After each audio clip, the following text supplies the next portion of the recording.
రాను రాను కోల్పోతుందన్నారు. తెలంగాణపై కేసీఆర్, వైఎస్ ఇద్దరు దొంగనాటకం ఆడుతూ ప్రజలను మభ్యపెట్టే ప్రయత్నం చేస్తున్నారని విమర్శించారు.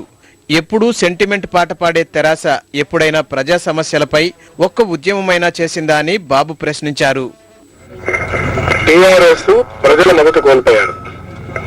వాళ్ళు ఎంచోపైన తెలంగాణ విషయం మాట్లాడారు తప్ప ఎప్పటికప్పుడు ఎలక్షన్ తీసుకొస్తున్నారు. ప్రజా సమస్యలపైన ఎప్పుడూ పోరాడలేదు. తెలుగుదేశం పార్టీ ప్రజా సమస్యలపైన పోరాడుతున్నాం.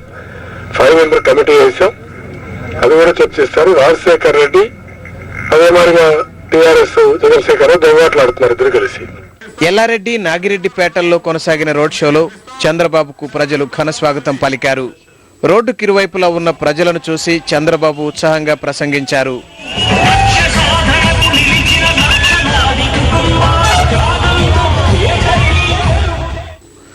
నిజామాబాద్ జిల్లా నుంచి మీకోసం రథయాత్ర మెదక్ జిల్లాలోకి ప్రవేశించింది. ఉప ఎన్నికలు జరుగుతున్న దొమ్మాట, రామాయంపేటల్లో ప్రచారం నిర్వహించే చంద్రబాబు ఆ తర్వాత వరంగల్ జిల్లాలో పర్యటిస్తారు. జడ్చర్ల ఉప ఎన్నికల్లో టీడీపీ అభ్యర్థి చంద్రశేఖర్ తరపున సినీ నటి రోజా రోడ్ షో నిర్వహించారు. రాజకీయ లబ్ధి కోసం తెలంగాణ సెంటిమెంట్ వాడుకుంటున్న కేసీఆర్ మాయమాటలు నమ్మే పరిస్థితిలో ప్రజలు లేరని ఆమె విమర్శించారు. జడ్చర్ల నియోజకవర్గ పరిధిలోని పలు మండలాల్లో రోజా నిర్వహించిన రోడ్ షోలకు జనం భారీగా హాజరయ్యారు. రోజాతో కరచాలనం చేసేందుకు ప్రజలు పోటీ పడ్డారు. వీరిని అదుపు చేయడానికి వ్యక్తిగత భద్రతా సిబ్బంది తీవ్ర ఇబ్బందులు ఎదుర్కొన్నారు.